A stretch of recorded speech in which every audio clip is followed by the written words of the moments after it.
kanak-kanaknya, ya masih bocah-bocah, ya mungkin umur 6 tahun 7 tahun begitu.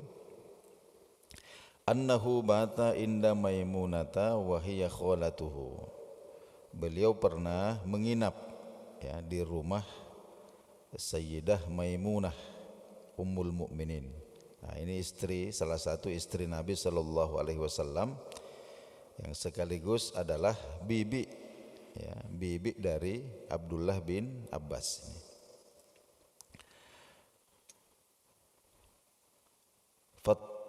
Fattaja'tu fi ardil wisadah. Nah, ini Ibnu Abbas ceritakan, saya berbaring di sudut bantal, ya, saya berbaring di sudut bantal, artinya saya letakkan kepala saya di sudut bantal. Wattaja'a Rasulullah sallallahu alaihi wasallam fi tuliha, dan Rasulullah sallallahu alaihi wasallam di ujung bantal yang lain, artinya satu bantal, ya, Abdullah bin Abbas dengan Nabi sallallahu alaihi wasallam. Nah, kesaksian Abdullah bin Abbas itu, ya, ketika menginap di rumah Nabi sallallahu alaihi wasallam, bahkan satu bantal dengan Rasulullah, adalah panama Rasulullah sallallahu alaihi wasallam, Rasulullah tidur hatta idzan tasafal lailu au qablahu biqalilin au ba'dahu biqalilin, sampai masuk waktu tengah malam kurang lebih, ya, sampai masuk waktu tengah malam. Fastaiqadha Rasulullah sallallahu alaihi wasallam, Rasulullah kemudian bangun, ya, bangun. Faja'ala yamsahun nauma an wajhihi, ya, maka yang pertama kali beliau lakukan adalah mengusap wajahnya, jadi mengusap wajah untuk menghilangkan sisa-sisa kantuk, ya, jadi mengusap wajahnya. Setelah itu thumma qara'al asyral ayati, kemudian membaca 10 ayat li khawatim min surati Ali Imran, ya, membaca 10 ayat terakhir surah Ali Imran. Dimulai dari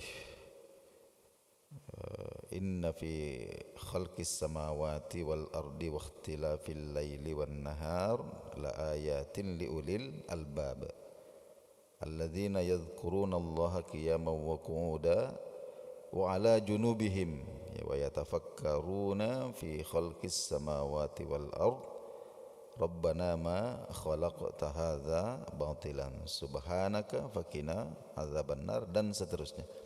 Nah, itu. Jadi Nabi bangun tidur, beliau usap wajahnya, setelah itu membaca 10 ayat terakhir surah Ali Imran. Nah, setelah itu thumma qama, kemudian beliau berdiri, ya, ila syannin, ke tempat air. Nah, jadi Nabi kemudian beranjak ke tempat air, semacam geriba mu'allakin, yang tergantung. Fatawadda'a minha, lalu Nabi berwudu. Nabi berwudu, fa ahsanal wudu'ah, dengan wudu yang sempurna. Jadi beliau menyempurnakan wudunya. Thumma qama yusalli, ya, kemudian beliau berdiri sholat, ya, berdiri sholat. Nah, Abdullah bin Abbas kemudian mengatakan, fakumtu ila jambih. Nah, ketika Nabi sallallahu alaihi wasallam mulai sholat itu, fakumtu ila jambihi, maka saya berdiri di samping beliau. Nah, maksudnya ikut bermakmum, ya, sholat malam ini. Fawadha'a Rasulullah sallallahu alaihi wasallam yadahul yumna ala ra'si, ya. Nah, ketika saya berdiri di samping Nabi itu, ya, Nabi lagi sholat, Abdullah bin Abbas kemudian berdiri di samping beliau. Nah, maka Rasulullah sallallahu alaihi wasallam kemudian meletakkan tangan kanannya, artinya Abdullah bin Abbas ada di sisi kanan Nabi, ada di sisi kanannya Nabi. Nah, kemudian Nabi letakkan tangan kanannya di atas kepala Abdullah bin Abbas. Jadi Nabi letakkan tangan kanannya di atas kepalaku. Thumma akhadha bi uzunil yumna, kemudian beliau pegang telinga kananku. Nah, ini Nabi lagi sholat ya. Beliau pegang telinga kananku, fafatalaha ya, lalu menariknya ya, semacam menjewernya sedikit lah, menjewer sedikit itu. Nah, ketika itu pas sholat rakaataini, Nabi sholat 2 rakaat salam, summa rakaataini, kemudian 2 rakaat lagi salam, summa rakaataini, kemudian 2 rakaat lagi salam, summa rakaataini, 2 rakaat lagi salam, summa rakaataini, 2 rakaat lagi salam, summa rakaataini, kemudian 2 rakaat. Nah, berarti 6 kali 2. Jadi 6 kali 2 rakaat sama dengan 12 rakaat. Nah, summa autaroh, setelah itu kemudian Nabi melakukan witir, melakukan sholat witir. Nah, 1 rakaat ya. Summa autaroh, kemudian Nabi melakukan sholat witir 1 rakaat. Summa toja'a, kemudian kembali berbaring. Nah, kembali berbaring. Jadi ada beberapa faedah penting dari hadis ini. Yang pertama adalah yang pertama kali Rasulullah Shallallahu Alaihi Wasallam lakukan ketika bangun tidur itu adalah mengusap wajah. Jadi beliau gerakkan tangannya, mengusap wajahnya. Nah, ini untuk menghilangkan sisa-sisa kantuk. Ya. Setelah itu beliau membaca 10 ayat terakhir surah Ali Imran. Jadi di dalamnya itu ada zikrullah ta'ala. Ya, ada zikir akan keagungan Allah Subhanahu wa taala, termasuk merenungkan makhluk ciptaan Allah Subhanahu wa taala. Ya, seperti penciptaan langit dan bumi, kemudian pergantian siang dan malam. Nah, kemudian mengingatkan ya tentang neraka. Innaka man tudkhilin nar wa faqad akhzaita. Ya Allah, barang siapa yang engkau masukkan ke dalam neraka maka sungguh binasa ya, sungguh binasalah orang itu. Nah, kemudian di situ juga ada doa mohon perlindungan dari api neraka. Faqina azaban nar.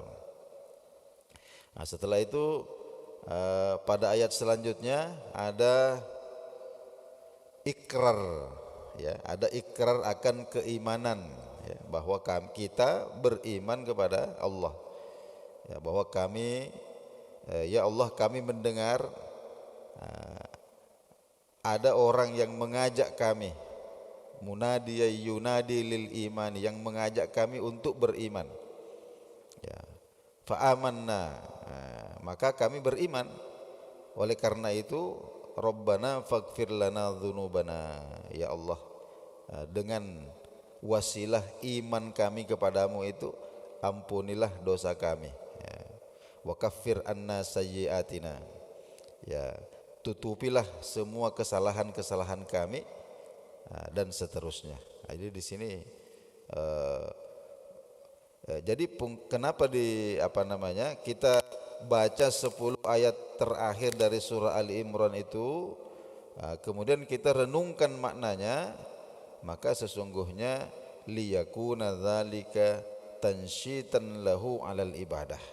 Ini bisa menggelorakan semangat kita untuk beribadah kepada Allah Subhanahu wa taala. Nah, setelah itu kemudian Ibnu Abbas sampaikan bahwa Rasulullah itu ketika sedang sholat sempat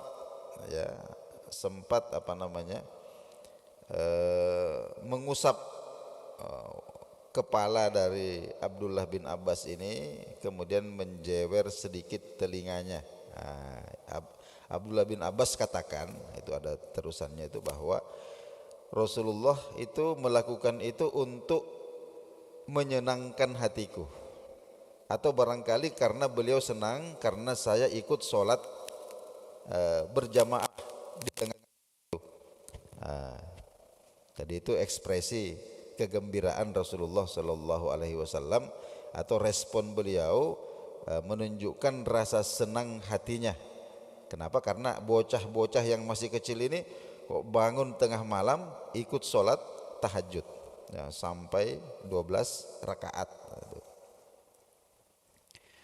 Nah, di sini juga kita bisa memahami bahwa annal harokatal yasirah bis sholah, bahwa gerakan yang sedikit, ya, sedikit bergerak di dalam sholat, ya, artinya gerakan yang tidak termasuk gerakan-gerakan sholat, itulah tu'atsiru alas sholati, hukumnya itu tidak mengapa, nah, tidak mengapa.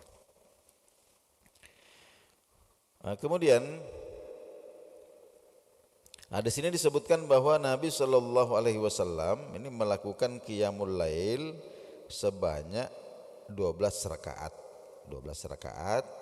Setelah itu 12 rakaat, 2 rakaat salam, 2 rakaat salam, ya, sampai 12 rakaat. Setelah itu melakukan sholat witir 1 rakaat, ya, melakukan sholat witir 1 rakaat. Jadi sholat witir itu, ya, boleh kita lakukan hanya 1 rakaat. Nah, tapi nanti akan sampai kepada kita riwayat bahwa sholat witirnya Nabi Shallallahu Alaihi Wasallam itu, ya, umumnya itu adalah 8 rakaat, 8 rakaat, 11, ya, 11 rakaat. Jadi ada 12 tambah 1 berarti 13. Nah, nanti juga sampai riwayat kepada kita dari Sayyidah Aisyah bahwa Nabi juga pernah sholat witir itu sebanyak 11 rakaat. Jadi 10 genap kemudian ditambah 1 ganjil. Nah, setelah itu, jadi setelah sholat witir itu Nabi Shallallahu Alaihi Wasallam kemudian kembali berbaring, ya, kembali berbaring. Nah, sebagaimana yang kita sebutkan di hadis sebelumnya, ya, hatta ja'ahul muazzin, ya, sampailah kemudian datang muazzin, datang muazzinnya Nabi Shallallahu Alaihi Wasallam, yaitu Bilal radhiyallahu anhu. Nah, ketika azan sudah dikumandangkan, ya, faqoma, maka Nabi Shallallahu Alaihi Wasallam berdiri, bangun, fasalla rakaataini khafifataini. Nah, lalu beliau sholat 2 rakaat yang singkat, 2 rakaat yang singkat. Nah, ini 2 rakaat yang singkat ini adalah nafilatul fajri. Nah, inilah 2 rakaat sebelum sholat subuh, allati takunu ba'dal azan, yang dilakukan setelah azan dikumandangkan, ya, qobliyah subuh. Was sunnatu fihima, adapun sunnah atau petunjuk Nabi dalam melakukan qobliyah subuh itu antu khaffafa, yaitu dilakukan dengan singkat, ya, tidak seperti sholat tahajudnya Nabi Shallallahu Alaihi Wasallam. Untuk qobliyah subuh ini beliau cepat. Wa kana Shallallahu Alaihi Wasallam yaqra'u fihima qul ya ayyuhal kafirun wa qul huwallahu ahad. Jadi pada 2 rakaat qobliyah subuh itu, di rakaat pertama setelah membaca Fatihah, Nabi Shallallahu Alaihi Wasallam membaca qul ya ayyuhal kafirun, suratul kafirun. Kemudian di rakaat yang kedua setelah Fatihah, baginda Nabi Shallallahu Alaihi Wasallam membaca suratul Ikhlas, qul huwallahu ahad, dan seterusnya. Nah, praktek ini juga dilakukan oleh Nabi Shallallahu Alaihi Wasallam pada 2 rakaat setelah sholat maghrib. Nah, jadi rawatib ba'da maghrib, ya, setelah sholat maghrib ada rawatib 2 rakaat, itu prakteknya sama dengan qobliyah subuh. Jadi setelah baca Fatihah di rakaat pertama, Nabi Shallallahu Alaihi Wasallam juga membaca surah Al-Kafirun. Kemudian di rakaat kedua setelah Fatihah, Nabi membaca surah Al-Ikhlas. Di sini ulama kita katakan bahwa itu hikmahnya itu di waktu subuh. Di waktu subuh, artinya kan aktivitas siang itu, aktivitas kita di siang hari itu dimulai di waktu subuh. Itu diawali dengan membaca surah Al-Kafirun dan surah Al-Ikhlas. Jadi di situ ada pernyataan keingkaran, pengingkaran terhadap kekufuran. Satu, kemudian yang kedua pernyataan akan keesaan Allah Subhanahu wa taala. Jadi dimulai aktivitas siang hari di waktu subuh dengan tauhid, pernyataan tauhid kepada Allah Subhanahu wa taala. Begitu juga aktivitas malam itu juga dimulai dengan pernyataan tauhid kepada Allah Subhanahu wa taala. Kemudian kita tambahkan satu hadis. Ini dari Ibnu Abbas juga. Jadi ini beliau sebutkan bahwa kana Nabi sallallahu alaihi wasallam yusolli minal laili 13 rakaatan. Jadi ini kesaksian yang beliau saksikan, sama seperti yang disebutkan dalam hadis ini tadi, bahwa Nabi sallallahu alaihi wasallam salat malamnya itu sebanyak 11 rakaat. Sebanyak 11 rakaat dengan witir, dengan witirnya. Nah, nanti akan kita sebutkan juga di sini muallif mengatakan bahwa wasayati min hadisi Aisyah radhiyallahu taala anha annahu kana yusalli 11 rakaatan. Wa min hadisihi aidan annahu kana yusalli min al-laili 9 rakaatin, dan seterusnya. Jadi nanti akan sampai kepada kita riwayat-riwayat yang lain, tapi orang yang melihat berbeda. Ini pas Abdullah bin Abbas datang menginap di rumah Nabi, beliau lihat Nabi itu tahajudnya dengan tambah witirnya itu semuanya total 13 rakaat. Tapi Sayyidah Aisyah menyampaikan kepada kita kesaksiannya juga, bahwa beliau menyaksikan Nabi Shallallahu Alaihi Wasallam sholat malam itu pernah 11 rakaat, pernah juga 9 rakaat. Jadi pernah 11 rakaat, pernah 9 rakaat disaksikan oleh Sayyidah Aisyah. Kalau Ibnu Abbas 13 rakaat yang beliau tengok. Jadi para ulama kita mengatakan wa huwa mahmulun ala awqatin muta'addida wa ahwalin mukhtalifah. Jadi peristiwa-peristiwa itu terjadi pada waktu yang berbeda dan disaksikan oleh orang yang berbeda. Jadi artinya apa? Artinya Nabi Shallallahu Alaihi Wasallam kadang menunaikan sholat malamnya itu sebanyak 13 rakaat, terkadang kurang. Jadi tidak ada riwayat yang menyatakan lebih dari 13 rakaat. Tapi terkadang kurang dari itu, barangkali ada sebab-sebab tertentu. Ada yang pernah beliau melakukan 11 rakaat, pernah juga beliau melakukan sebanyak 9 rakaat.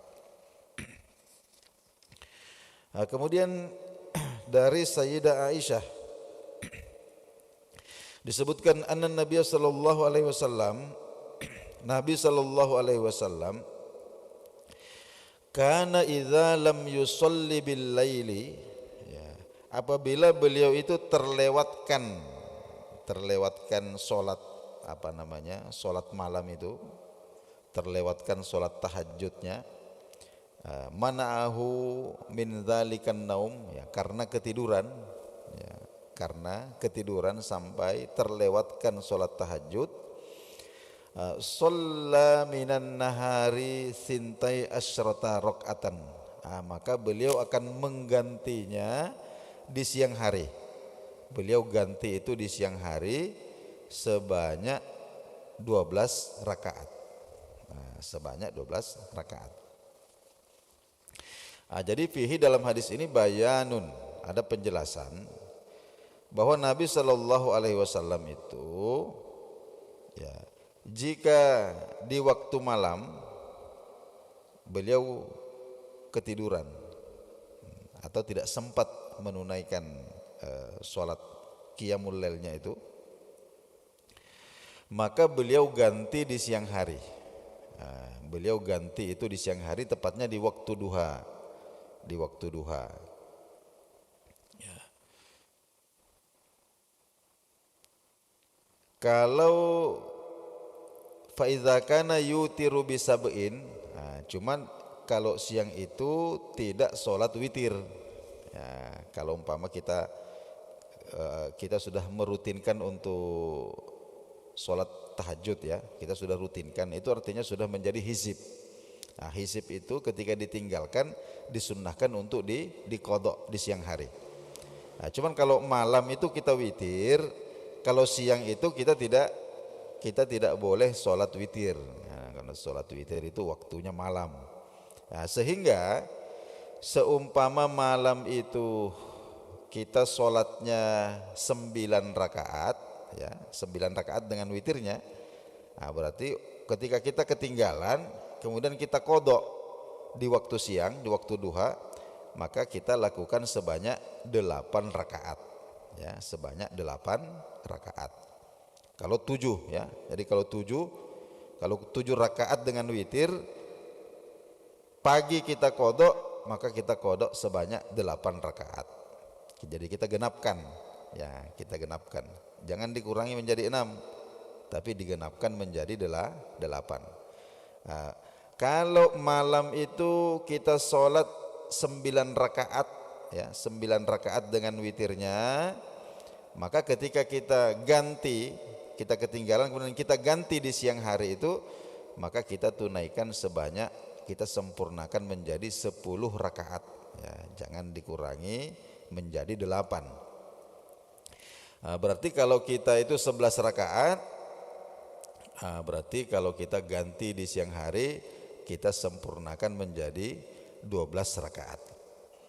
Nah, faman fa'ala dzalika, ya barang siapa yang melakukan itu, kutibat lahu ka'annama qamaha minal laili, ya maka dia dia ditulis pahalanya ya seperti dia melakukannya di waktu malam. Ya, ditulis pahalanya seperti dia melakukannya di waktu malam, lengkap dengan witirnya. Jadi meskipun malam itu tidak sempat sholat witir, tapi kalau kita tunaikan seperti itu, maka pahala sholat malam termasuk witirnya itu sama, sama derajatnya. Baik, bapak-bapak, ibu-ibu jemaah subuh rahimakumullah, inilah dahulu kajian kita subuh hari ini. Insyaallah besok subuh kita lanjutkan lagi, masih lumayan banyak keterangan-keterangan yang sampai kepada kita tentang sholat-sholat Nabi Shallallahu Alaihi Wasallam, sholat-sholat sunnah beliau. Akan kita lanjutkan pada pertemuan yang akan datang. Subhanakallahumma wa bihamdik, asyhadu an la ilaha illa anta, astaghfiruka wa atubu ilaik. Wallahu a'lamu bis-shawab. Wassalamualaikum warahmatullahi wabarakatuh.